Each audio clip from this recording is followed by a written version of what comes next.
A mediados de septiembre terminaba una etapa de la historia argentina. Culminaba la experiencia peronista interrumpida violentamente por un golpe cívico-militar llamado por sus autores Revolución Libertadora. El nuevo gobierno de facto, bajo la falsa consigna ni vencedores ni vencidos, se proponía anular por decreto el peronismo y sus conquistas sociales, persiguiendo, encarcelando y torturando a miles de sus militantes y simpatizantes. Todos los movimientos de septiembre, a partir del 16 de septiembre, se realizaban frente a mi casa, por calle Rioja, desde la Casa Radical, de donde salían los camiones, las manifestaciones, que con alegría festejaban el derrocamiento del general Perón. Mi padre cumplía años el 22 de septiembre.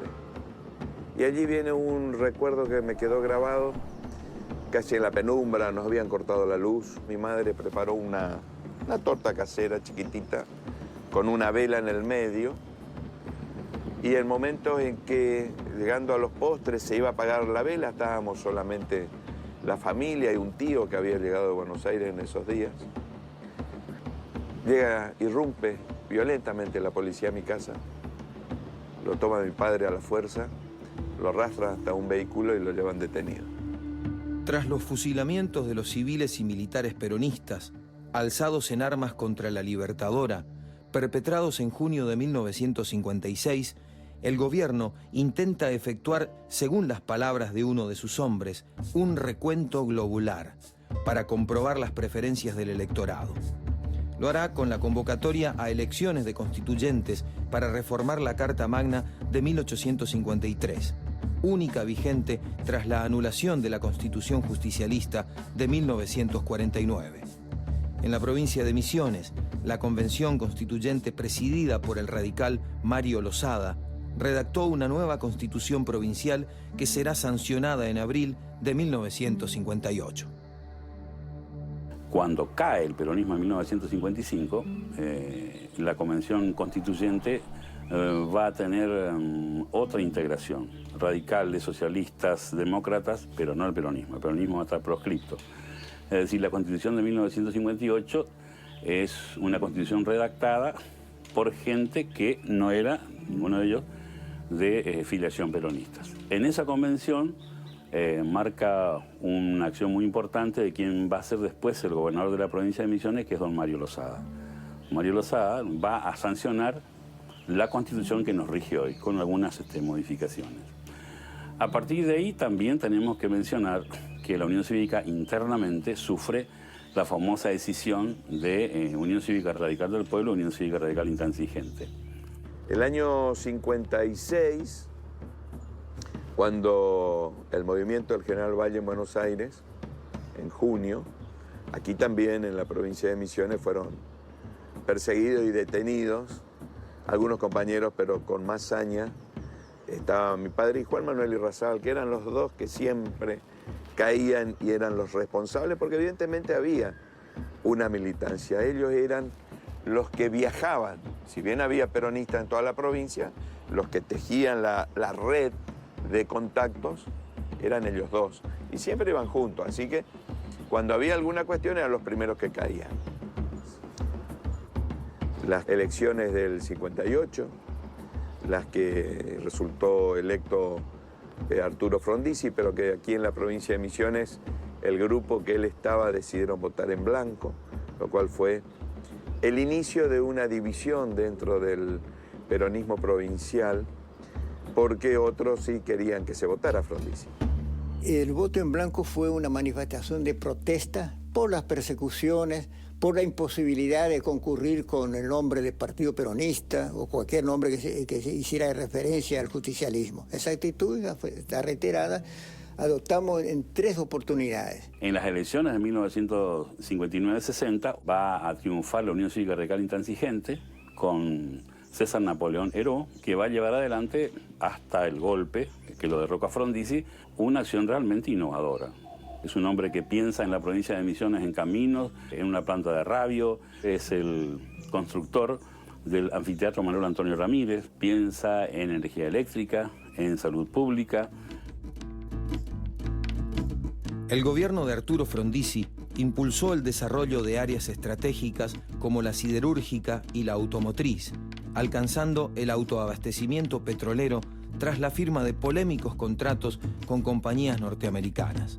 A pesar de las concesiones hechas a los factores de poder, el gobierno padeció el acoso cívico-militar que se manifestó en decenas de planteos golpistas. Cuando en marzo de 1962 el peronismo triunfó en varias provincias, entre ellas Buenos Aires y Misiones, se produjo la definitiva reacción militar que derrocó a Frondizi el 28 de marzo.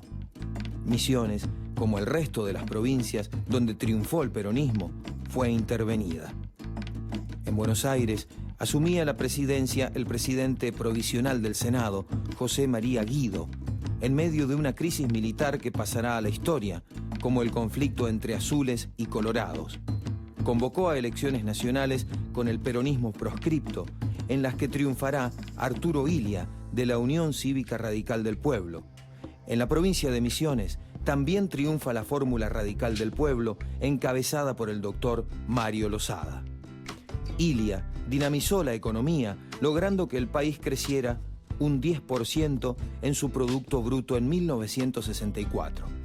La salud y la educación tuvieron buenos presupuestos y se respiraba un clima de libertad en las universidades, lo que permitió que se alcanzara un alto nivel de enseñanza en las casas de altos estudios. La reglamentación de la ley de asociaciones profesionales, el mantenimiento de la proscripción del peronismo y la negativa a aceptar el regreso al país de Perón enfrentaron al gobierno de Illia con el sector del sindicalismo peronista, encabezado por el metalúrgico Augusto Bandor, que llevará adelante planes de lucha y ocupaciones de fábricas.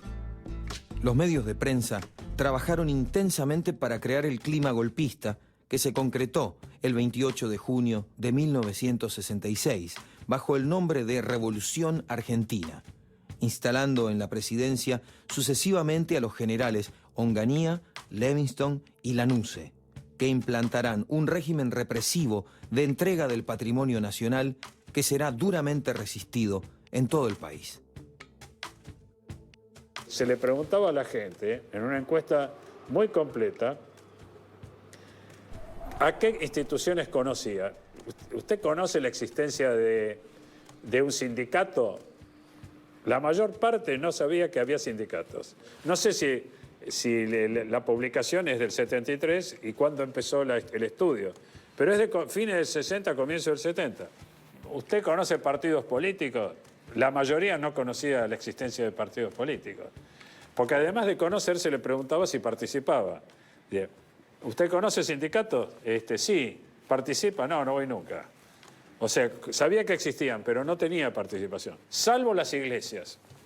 Salvo las iglesias. Entonces, cuando se pensó en algún proyecto de desarrollo rural, se dijo algo elemental. Tenemos que tener en cuenta las instituciones que son más conocidas y a las cuales la gente acude con mayor frecuencia. Por lo tanto, en un plan de desarrollo hay que tratar de incorporar a las iglesias para lograr determinadas políticas de lo que sea.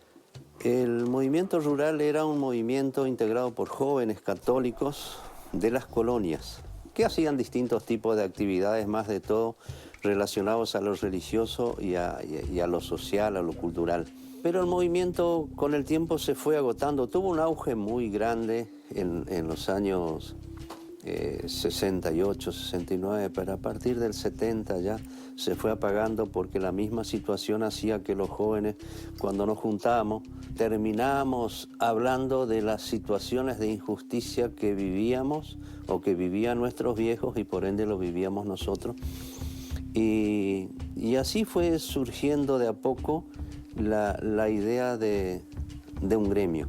El MAM empieza en el 71, pleno gobierno de Lanusse. La provincia estaba intervenida y sin embargo el MAM crece de una forma impresionante, si se puede decir, pero no crece porque a nosotros se nos ocurrió. Anterior a nosotros vinieron gente que tenía formación en asociación, en cooperativismo, venía con una formación cristiana de la Juventud Agraria Campesina. Yo era responsable provincial del Movimiento Rural Cristiano y me tocó a mí a hablar con Monseñor Kemmerer, que era el obispo de la diócesis, para proponerle la formación de un gremio. Y grande fue mi sorpresa cuando Kemmerer me dijo que no había problemas. Nosotros queríamos defender los precios del producto, del pequeño productor, es decir, en Misiones en la época existía la yerba mate, el té, el tung, el tabaco, la soja, el algodón, eran 6 productos de renta que tenía la provincia. El primer reclamo que tenemos como organización cuando nace el MAM el 28 de agosto del 71 fue 3.000 productores frente a la cooperativa agrícola Noverá. Entonces el reclamo puntual de la primera manifestación fue un atraso de la yerba mate del 65 al 71, tenemos 6 años. 6 años no nos pagaron el 30% del precio. Organizamos, dije, la primera concentración que se hizo en Misiones. Fue el 8 de septiembre del 71. Teníamos mucho miedo de que esa concentración fracasara. ¿Por qué? Por toda la campaña que hacían los industriales, los molineros, los gorilas que siempre existieron, que no querían la organización del MAM. O queríamos cambiar el mundo, teníamos un idealismo, unas ganas de trabajar, de hacer cosas, y todo por ese hombre nuevo que nos planteaba la iglesia. La metodología de protesta era, las rutas no eran las que son ahora, es decir, eran caminos de tierra la mayoría, era voltear un árbol, sacar con un tractor o a veces a pulso a la ruta y quedaba esa calle o esa ruta cortada. Y después nosotros éramos los que limpiábamos la ruta cuando a las 24 horas terminaba el paro, a las 48. Entonces teníamos ese respeto, por ejemplo, las cámaras de comercio de Oberá, de otros lugares, se adherían al paro porque sabían que después venían las reivindicaciones que recibían ellos. Entonces éramos respetados, pero siempre el alerta de la gente que íbamos charlando, ojalá nunca haya un golpe de Estado. Nosotros en esa asamblea elevamos un petitorio al gobierno de la provincia y le damos tiempo hasta octubre para que nos resuelva los problemas. De lo contrario íbamos a hacer una marcha hacia Posada.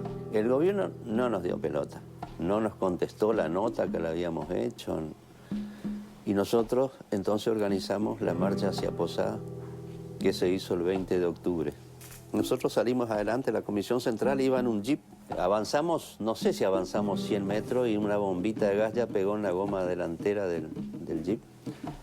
Paramos el jeep y la gente paró los camiones y empezó a avanzar a pie. Y nosotros no queríamos que avance muy lejos porque veíamos que los milicos estaban con las ametralladoras pesadas a los costados de los caminos, con ejército, policía, todo. Pero al final logramos calmar porque la bronca que le dio también fueron los gases. Fue la primera vez que en la provincia de Misiones se tiraron gases lacrimógenos. Nosotros teníamos acá en la provincia, teníamos gente que estaba, es decir, de la ruta 12 y la ruta 14. Y los alemanes, suizos, suecos se venían más a la ruta 12 y los ucranianos, polacos, rusos se vinieron más a la ruta 14. Entonces era también tener ese cuidado que estén todos representados. Nosotros teníamos todas las razas posibles como delegados, hasta teníamos, que era muy raro, un agricultor japonés y teníamos dos delegados japoneses. El objetivo era lograr una solución de fondo, llegar al quid de la cuestión. Entonces, ¿qué planteamos nosotros en ese tiempo? ¿Cuál sería la solución? Nosotros ese trabajo lo hicimos en la colonia. Salíamos con Petromax, con pizarrón, con tiza. Eso fue generando conciencia en la gente. Además nos veía a nosotros como uno más de ellos. Porque nosotros de día íbamos a trabajar con ellos en la chacra, de noche hacíamos la reunión. Nos quedábamos a dormir en la colonia y el otro día hacíamos lo mismo. No era una noche, era varias noches que nos quedábamos. Nosotros habíamos conformado, porque había movimientos agrarios en Formosa, Chaco, Santiago, Santa Fe, Corrientes. En algunos eran ligas agrarias, lo nuestro era movimiento, igual que creo que en Santiago. Conformamos lo que se conocía como la Asociación Nacional de Movimientos y Ligas Agrarias, de la cual Pedro Pechac o también Bonifacio Flores eran parte por Misiones. Entonces se trabajaba muchas veces la problemática a nivel regional. En el 72 empiezan las luchas, digamos, en serio. Enero, febrero del 72 se da la huelga del té. Una huelga muy brava, donde caen muchos compañeros presos y donde en la Comisión Central se da una situación particular. Nosotros teníamos que elegir al nuevo secretario general del MAM. En la reunión se plantea quién, y el único nombre que surgió fue el de Pedro. O sea, Pedro por la forma de ser inspiraba confianza, te daba ganas de trabajar con él. Era un tipo muy decidido, muy firme en sus posturas y además muy puro. Entonces Pedro queda como secretario general y las luchas se profundizan cada vez más. Había redada de gendarmería que nos detenían a 70, 80 colonos en una sola vez. El 10 de diciembre estaban conversando en la puerta del Partido Justicialista mi padre con su amigo Ricardo Enrique Quies, que era candidato del otro sector, cuando Avelino Gral, con unas cuantas copas encima, cruza la calle aquí en el mástil de Posadas y lo asesina a mi padre. Ese hecho fue el que divide las aguas. El sector que acompañaba a Quies se dispersa y arma el partido Tercera Posición, y el otro sector, que era el mayoritario, arma el Partido Justicialista y después el Frente Justicialista. La llamada Revolución Argentina, acosada por puebladas como los Dos Cordobazos y Rosariazos y la creciente organización popular, se retiraba estratégicamente el 25 de mayo de 1973, tras el aplastante triunfo popular que llevaba al peronismo por tercera vez a la presidencia. En Misiones, en el marco de fuertes luchas del movimiento campesino, el nuevo gobierno crea el Instituto Provincial de Industrialización y Comercialización Agrícola, que se encargará de regular las distintas etapas de la producción y de la comercialización, intentando tener en cuenta los intereses de los productores, obreros y agricultores, frente a los sectores más poderosos, nucleados en la Comisión Reguladora de la Yerba Mate. Los aires de cambio, impulsados por los sectores juveniles, encontrarán la resistencia de los sectores más ortodoxos del movimiento, nucleados en el aparato partidario y sindical. Había dos posturas claras dentro del MAM en ese momento. Una era la meramente reivindicativa y otra era la postura que buscaba la profundización de los problemas, ver cuál era el problema y cuál era la posible solución, que siempre venía por la cuestión política. Por supuesto que son posturas que parten de ideas políticas e ideológicas distintas. Todos decíamos que no era el momento de poner el MAM en la cuestión política o de involucrarnos en la política. Decíamos, bueno, tener el diálogo, seguir conversando con los que son candidatos a intendentes o diputados o gobernadores, pero no tener gente dentro de la política. Pero la gente que ya estaba pensando en la cuestión política decía, no, acá hay que meterse en la política para tener el poder total. Eso llevó a la división del MAM. Se hizo una asamblea que pasó a cuarto intermedio, posteriormente se hizo otra asamblea donde un sector trajo más delegados de los que tenía que traer y le ganaron la elección a Pedro Pechaki, y Pedro decidió con su grupo retirarse de la asamblea y formar la comisión pro recuperación del MAM. Lo que pasa es que los milicos no nos dieron tiempo, vino el golpe primero. Se llevaba apenas 6 meses, Juan Manuel Errazábal y César Napoleón Heró asumieron el gobierno el día 25 de mayo. Ambos mandatarios, junto con sus esposas y una hija de Juan Manuel Errazábal, tomaron el avión de la provincia para dirigirse a Puerto Iguazú. Lamentablemente, a pocos kilómetros de Iguazú, al atardecer, el avión cayó y se incendió y murieron ambos mandatarios.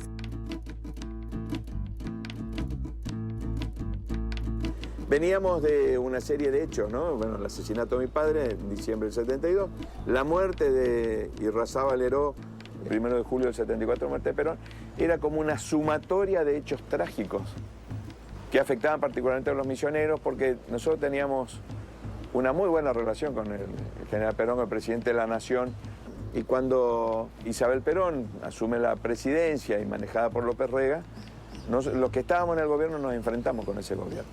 Tuvimos muchos problemas, la provincia fue intervenida el 25 de enero del año 75 por Juan Carlos Taparelli, que vino con todo un equipo de Rosario, y hubieron nuevas elecciones donde ya ahí sí el peronismo totalmente dividido.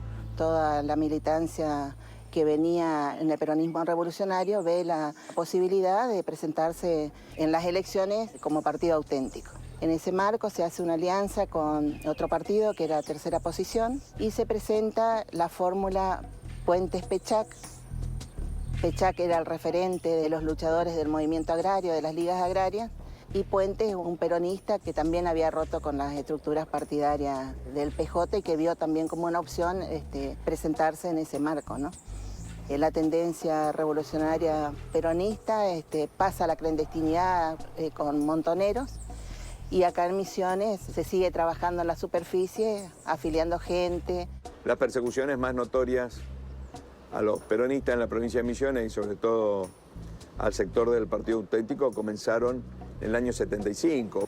Los más jóvenes habíamos llegado a un acuerdo porque no querían que se hiciera público y había algunas diferencias con los compañeros del Partido Auténtico, pero apoyamos a los candidatos del Partido Auténtico. Y bueno, esas elecciones las ganó Miguel Ángel Alterach con un margen muy pequeño sobre los radicales. El Partido Auténtico solo pudo meter 2 diputados.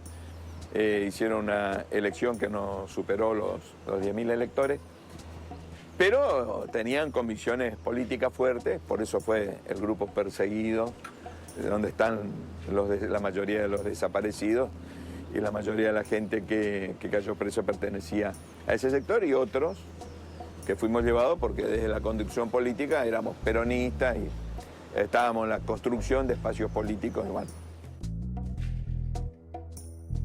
Tras la muerte de Perón, se intensifica la persecución de los militantes de la tendencia revolucionaria del peronismo y de la izquierda en general a través de la Alianza Anticomunista Argentina, conocida como la AAA, un grupo paramilitar creado por López Rega, que con fondos y personal del Ministerio de Bienestar Social venía actuando bajo diferentes denominaciones desde los hechos de Ezeiza e irá incrementando su accionar paralelamente al ascenso del superministro en la escala de poder. Cuando sobreviene el golpe, estaba gobernando nuestra provincia el gobernador Miguel Ángel Alterach. A la madrugada es visitado en casa de gobierno por las fuerzas de la dictadura y siempre él manifiesta que le obligaban a renunciar. Él no quiso renunciar porque él fue elegido por los votos, decía él.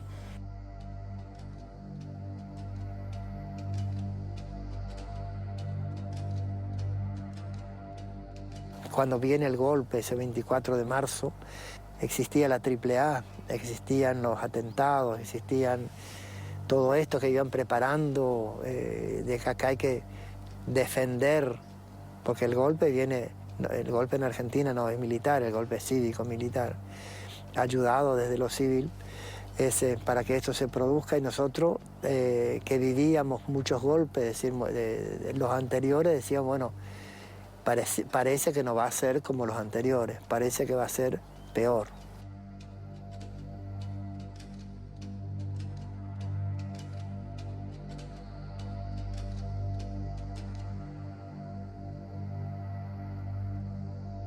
Cuando escuchamos por la radio, la única AM que había en la época, el ET13, el comunicado de los militares donde se pedía la detención vivo o en la forma que sea de Pedro Oreste Pechac y señora, y quien le daba protección corría la misma suerte.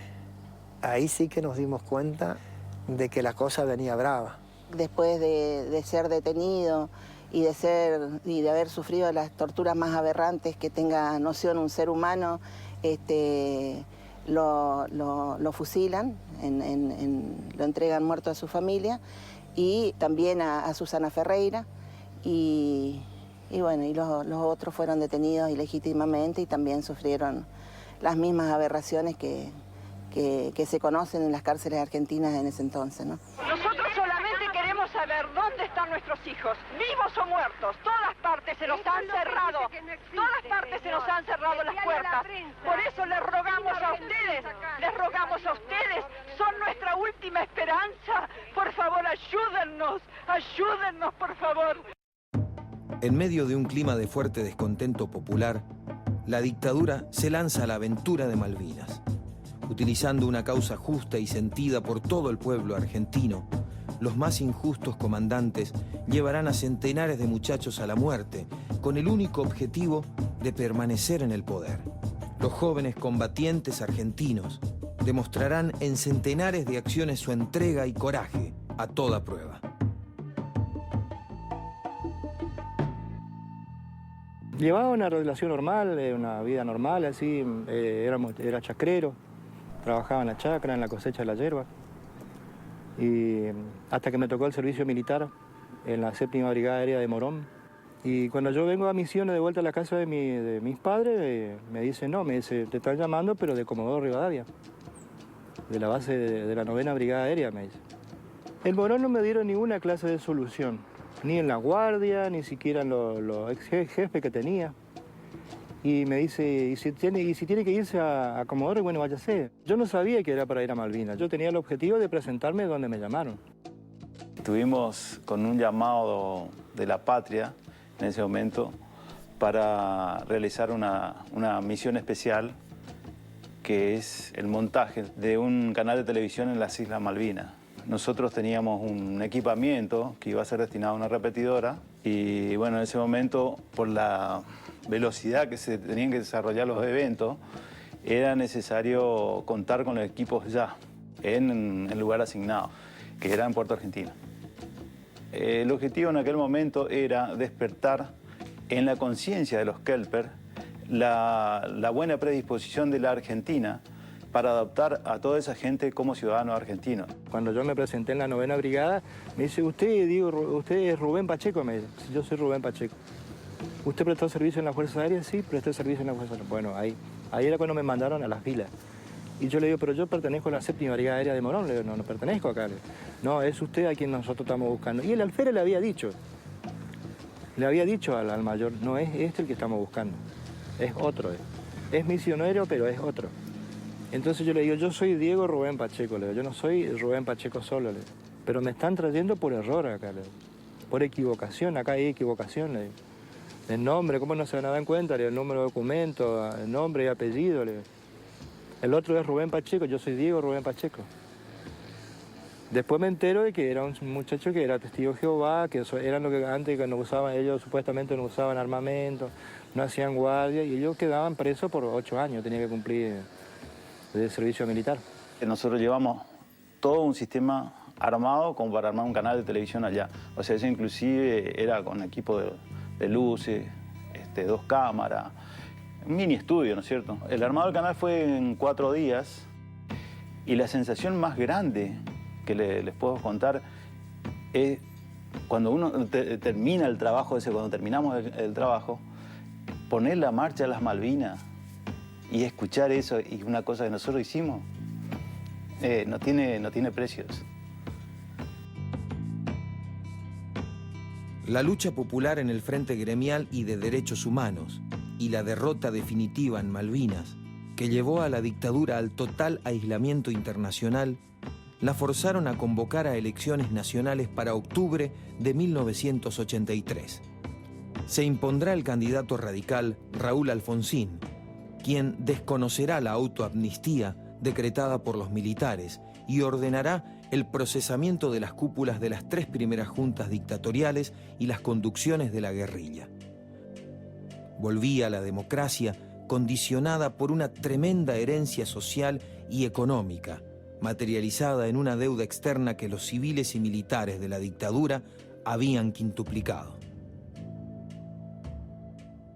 Y bueno, después, ya directamente luego de la larga noche de la dictadura, donde hubieron cosas muy importantes, por ejemplo, hay que mencionar en esta etapa algo muy importante en la historia de la provincia de Misiones, que es la conformación de la famosa CODELIN, de Defensa de los Legítimos Intereses de Misiones, que fue una decisión valiente porque era en plena dictadura y se reunían hombres de diferentes partidos políticos, inclusive hay una famosa reunión, una especie de jornada en el Cine Sarmiento, donde se juntaron Víter, Balbini y otros grandes dirigentes de entonces, arriesgándose a cualquier decisión del gobierno militar. Finalmente, gracias a Dios, en 1983 llegamos otra vez a recuperar la democracia con el presidente Alfonsín a nivel nacional y el doctor Ricardo Alfredo Barrio Arrechea a nivel provincial, ¿no? Llegamos al 83, después de 8 años de dictadura militar, con una provincia marginal,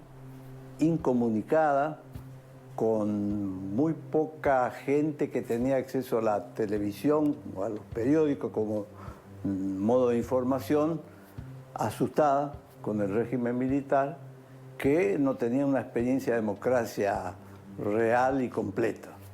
De manera que no solo fue votar en el 83, sino aprender a vivir en democracia y sobre todo la gente menos instruida, aprender que tenía derechos y no solo tenía que obedecer lo que decía la autoridad. Decíamos que Misiones tenía 4 patas. El turismo, que estaba potencialmente para alargarse, la madera, que era una producción absolutamente primaria, tablas y vigas, la energía por la enorme cantidad de cursos de agua que tiene la provincia, más el Uruguay y el Paraná, y el agro, que era el proveedor de la economía de Misiones. De manera que a cada uno le apuntamos como un camino y un destino final. Hoy se habla mucho de derechos humanos desde el punto de vista de la recuperación de toda aquella memoria que se cayó en la noche negra de los militares, pero hay una otra parte de los derechos humanos que es fundamental, que es justamente los pueblos originarios.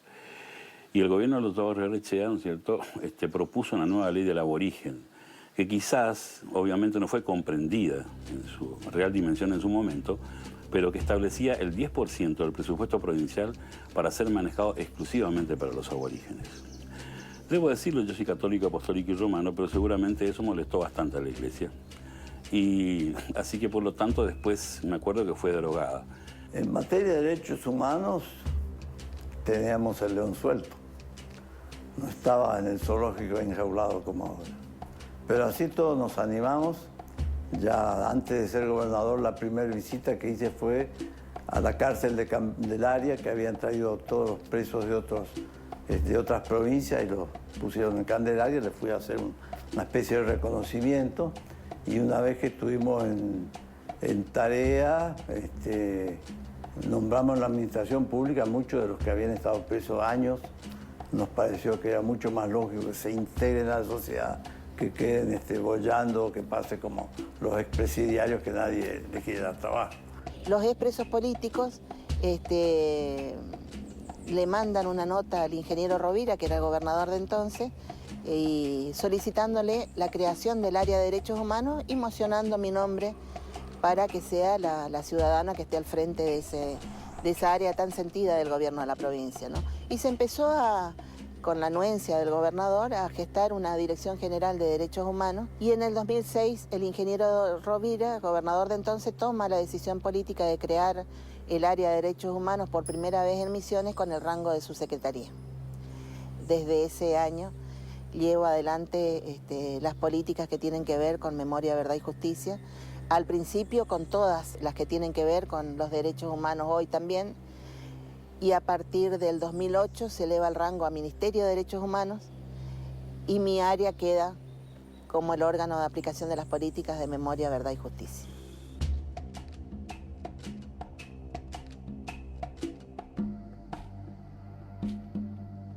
Concluido el mandato de Ricardo Barrios Arrechea en diciembre de 1987, fue electo el doctor Julio César Humada, del Partido Justicialista.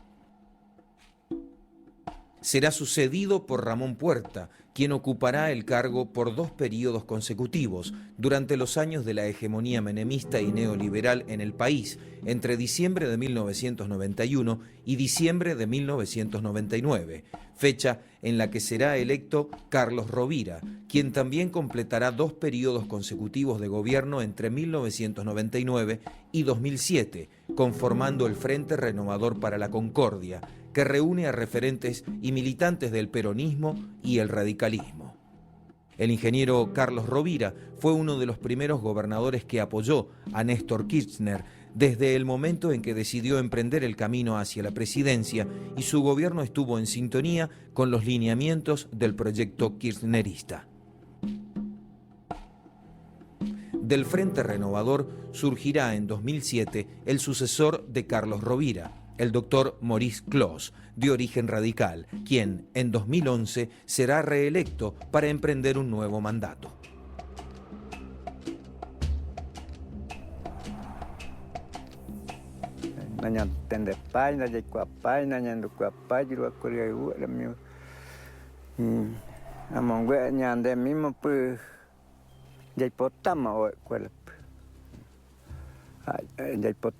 Estudiar para mi colegio, pero mi catuangueta es el mismo, el ñandera mi o en tu cuapa manguan diruegu, diruare cuando pitiran de pe o cuapa manguan era mi uribe para mi guaco no iba a echar pero ahora mismo couten con de veñoña de guiechera y ñandere con a cuando apostar ñandre siempre de que estoy o ya peste ñandre ya peste quiero. Las escuelas de los pueblos originarios o en las localizaciones de los pueblos originarios deben cambiar su modalidad. En primer lugar, deben respetar la lengua materna, y esto es un hecho novedoso. Ustedes saben que desde finales del siglo XIX y casi todo el siglo XX, en estas escuelas, a los niños y a las niñas indígenas les estaba prohibido hablar en su lengua. Debían aprender a hablar en castellano. Sabemos que el estudio viene muy bien para todo, y bueno, lo que tratamos nosotros de trabajar, digamos, son por eso es lo que hemos pedido, que haya auxiliares dentro de la comunidad para que los mismos chicos puedan seguir manteniendo la idioma mbugá. Así que está bien, o sea, la escuela bilingüe, solamente que sabemos que muchas veces vamos a terminar hablando paraguayo y no hablando el mbugá. Entonces un poco la diferencia, que es un poco por ahí, muchas veces se habla de un maestro que dice guaraní, dice yo soy maestro guaraní, enseño en guaraní, dice, pero en realidad enseña en guaraní, no el idioma mbugá, porque por eso se está perdiendo mucho el idioma mbugá, de la cual nosotros en esta comunidad estamos teniendo muchos problemas también, porque por ahí, como estamos muy en la frontera también, los chicos terminan hablando todo paraguayo y se olvidan de hablar la propia idioma, digamos que sería el mbugá. Pensáramos a escuela oñaau, hoy cocuayo jipe, ya o pamba cuando iba más tu ya yo grau, ya se me ocurre en yo grau, escuela ya y ponaban yo pensaba en agua más tu ya yo grau, escuela picuayo. Mbak po yangwa hangwa le yang gak cek mendukah mbak po tayu je pejar min pecha nyande ruicai kweri kwai jawi jari kweri tai kwai ken trang kweri tayu je peman jura kwai te jawi de kombo yana ha ya rupi pecha mendukah ha u pecha ro o ngwa kwera rupi pero ara miere oi kokwangwa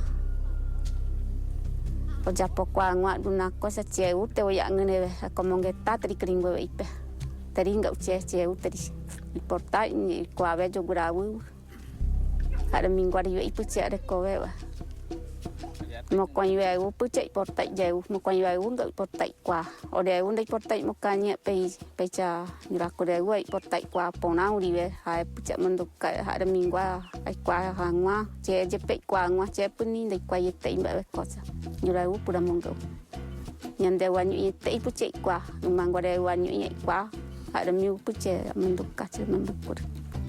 En el caso de un pueblo originario, su primera lengua es el mapuche, el mbugá, el com, el mocoy, y la segunda lengua es la lengua oficial del país, el castellano. Ahora, ¿la educación intercultural bilingüe habla solo de la lengua? No, este es apenas un componente. Tiene que incorporar aquellos contenidos donde entren en diálogo los elementos de la cultura originaria en cada pueblo en particular y los elementos de la cultura occidental en el plano, digamos, del conocimiento científico sobre distintos aspectos de la realidad. Hace falta mucho, mucho más trabajo en este sentido para llegar a que este ideal se convierta en una realidad. Según alguna vez se proyectó y los yerurearos en los algunos, bueno, estados reconoce alguna cosa y los cuatearon entonces como implementan algún librito, algún cuentito, como lo grecón, materia didáctico, primeramente lo consultar tu ya cueve, entonces juego ahí lo ya puedo cuatear greco, trabajo propio y maestra escuela entre maestra escuela. Yo creo que aquellos alumnos que no son guaraníes y que van a una escuela y se sientan en un banco con un niñito guaraní y tienen un maestro enfrente, yo diría que tienen el gran honor de tener un maestro enfrente y un maestro al lado. En Misiones actualmente contamos con 22 EFAs, nucleadas, ¿no es cierto?, bajo un paraguas que es la UNEFAM, que es la Unión de la Escuela de Familia Agrícola de la Provincia de Misiones. Nosotros decimos que tenemos dos medios y dos fines.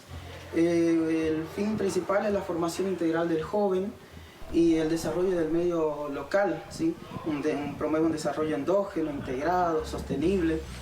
Y tenemos la pedagogía de la alternancia por un lado y la familia, que es un pilar primordial para el sostén de estos tipos de escuelas que son de base asociativa, que participan en la familia, son las verdaderas protagonistas del sistema. La alternancia es el chico que queda 2 semanas en la escuela y 2 semanas en la casa replicando lo que aprendió en la escuela.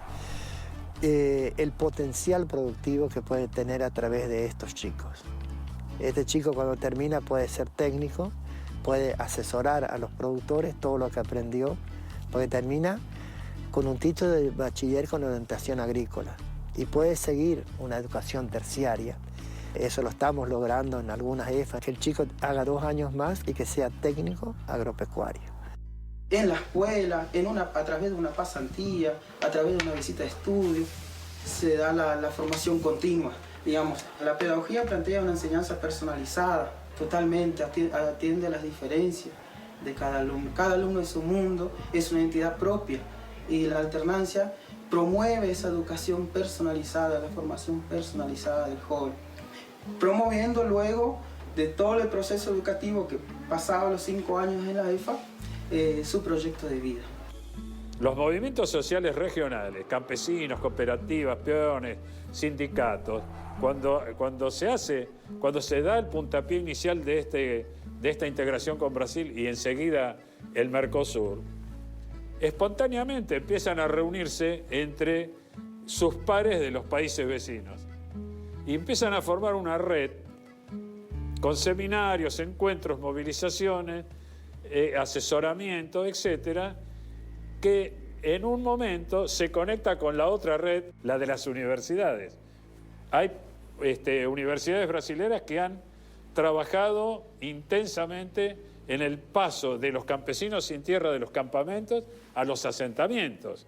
Esos campesinos sin tierra influyen sobre la Argentina y entonces aparece en Misiones el movimiento de campesinos sin tierra de Misiones vinculado al MAM, al Movimiento Agrario Misionero. Aunque el problema de la Argentina es más bien el problema de los campesinos sin título que sin tierra. Pensar Misiones sin pensar en la región circundante y en el proceso de integración, yo creo que es un error gravísimo. Y bueno, en 95, 93 aparece el programa social agropecuario, nos piden desde el Estado que como organización campesina estemos dentro del programa social. Entonces empezamos a ver cómo ayudar a los productores a mejorar el autoconsumo con asistencia técnica, con algunos pequeños créditos, y la gente empezó a mejorar su producción y empezó a tener excedente y empezamos a ver qué hacer con el excedente. Y nos decían, bueno, lleven la producción y vendan ustedes y después nos dan la plata. Y nosotros queríamos y queremos siempre que el productor sea productor, pero también sea comercializador. porque con todos los otros productos no es comercializador. Ni con el tabaco, ni con el té, ni con la hierba, sino que entrega sin saber cuándo ni cuánto le van a pagar. Misiones puede ser una gran productora de alimentos teniendo en cuenta la tradición que tiene. Nosotros en el hormiguero tratamos de producir alimentos sanos para las personas. Tratamos de hacer la máxima calidad posible y tratamos de que el precio no sea mayor que el precio convencional. Nosotros producimos, por ejemplo, búfalos, de los cuales sacamos la carne y los ordeñamos. Esa leche, que es orgánica, la vendemos a gente que quiere consumir ese tipo de leche, a veces gente que es alérgica a la leche de vaca, o gente que hace queso, que hace yogur o que hace la mozzarella de esta leche. Las bondades que tiene la carne de búfalo es que tiene menos colesterol y, en nuestro caso, de que es orgánica. La comercialización la hacemos. Por un lado, la gente viene y compra acá cuando Juan está ordeñando. Juan es el que cuida los búfalos. Cuando está ordeñando, lo pone en un tacho, se saca del tacho, se pone en botellas y cada persona se lleva su leche a su casa. Y otra forma es llevar a las ferias francas, donde la gente lo pide y ahí se lo lleva todos los sábados cuando vamos a la feria franca de Capiobí o de Puerto Rico. Uno de los éxitos mayores, que son las ferias francas, que hoy hay en toda la provincia, si bien no constituyen un invento del movimiento agrario misionero, sí son una adaptación de experiencias que se han realizado en otras partes del mundo y sobre todo en Brasil. Y en Misiones contaron con un apoyo muy grande de la población porque consumen esa agricultura, que consideran una agricultura de gran calidad, orgánica, muy variada, porque esto tuvo un efecto extraordinario porque muchas de estas familias campesinas, al tener la oportunidad de vender estos productos, recuperaron técnicas de producción que habían perdido. Todo eso está controlado bromatológicamente. La agricultura ecológica tiene que ver con hacer crecer las cosas en armonía, así como la naturaleza lo hace. La naturaleza tiene leyes para todas las cosas y cuanto más las conocemos, más nos asombramos y más nos da ganas de seguirlas. O sea que significa poder mirar bien cómo es la naturaleza y después tratar de ayudarle o de direccionarla, pero no ir en contra. Por ejemplo, aplicar la agroecología en una granja puede ser, si tenemos hormigas que nos están comiendo los tomates o la lechuga, podemos aplicar veneno que mate las hormigas, pero también podemos decir, no, vamos a criar gallinetas que se comen las hormigas y también nos van a sacar la plaga de encima y encima no tenemos ni los tomates ni la lechuga contaminadas con los venenos. Otra cosa es si nos falta fertilidad, o sea que las plantas están débiles porque no tienen suficiente alimento de la tierra. Podemos poner fertilizante o podemos hacer un compost con los restos de la cocina, con los restos de la limpieza, con las hojas secas, las juntamos en una caja, las dejamos con las lombrices y con las bacterias que se forman, se produce en 6 meses un compost. Es una tierra bien negra que tiene olor rico, parece tierra mojada por la lluvia. Si uno esa le pone en la planta, también la planta crece con mucha fuerza y no usamos fertilizantes químicos.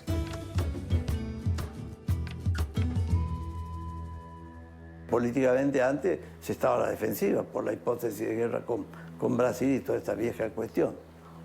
Y después Alfonsín, Alfonsín con la visión tan esclarecida que tenía, con Sarney, yo participé de las primeras reuniones, hicieron lo que fue el prolegómeno del Mercosur.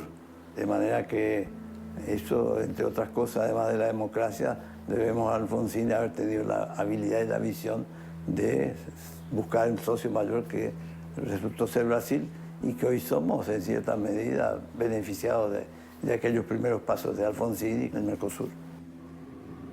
El cambio fundamental de Misiones frente al Mercosur fue un cambio de estado de ánimo. De pronto pasar de ser una provincia marginal a una provincia que tiene la posibilidad de convertirse, no digo en el centro, pero en una parte del centro de una región donde la integración tiene la característica de que los pueblos están en contacto. Pensar que las fronteras son barreras es ilusorio totalmente, sobre todo en esta zona. Porque una cosa es la línea de frontera que separa dos estados jurídicamente, políticamente, es una convención. En esa línea están instalados todas las instituciones que controlan el paso de la frontera. Pero la gente hace caso omiso de esto. Porque las relaciones que existen a través de la frontera determinan la existencia de una región histórica. Hay que definir esta región de frontera como la unidad de análisis para poder entender qué es la integración en una zona como esta. Porque no se da en el vacío. Es interesante ver qué ir y venir que hay de los tres pueblos, y sobre todo los indígenas, que para ellos es todo lo mismo. No hay Paraguay, Argentina, Brasil. Para ellos todo esto acá es una tierra que Dios puso a disposición del ser humano sin fronteras. No hay fronteras.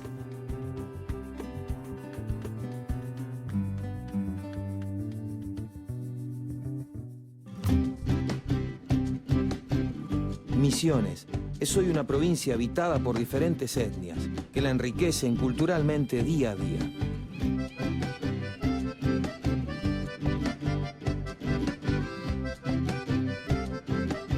Su impactante naturaleza, como las cataratas del Iguazú, declaradas una de las maravillas del mundo y patrimonio de la humanidad.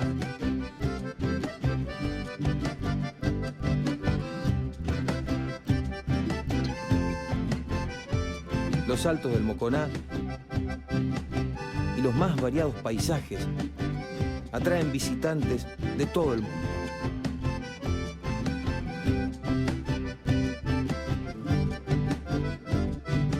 Profundizando en el camino de la integración como condición fundamental para su desarrollo, exhibe orgullosa sus ferias y mercados que ayudan a la inserción social y económica y augura la tan deseada soberanía alimentaria.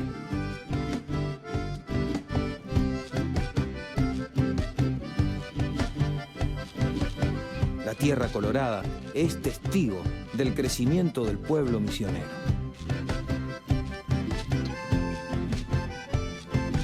Se ha hecho mucho a lo largo de su agitada historia y queda mucho por hacer.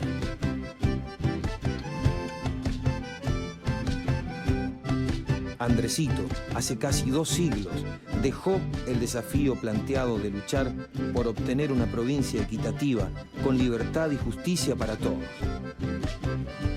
Hoy podemos ver a un pueblo en marcha, dispuesto a aceptar ese compromiso.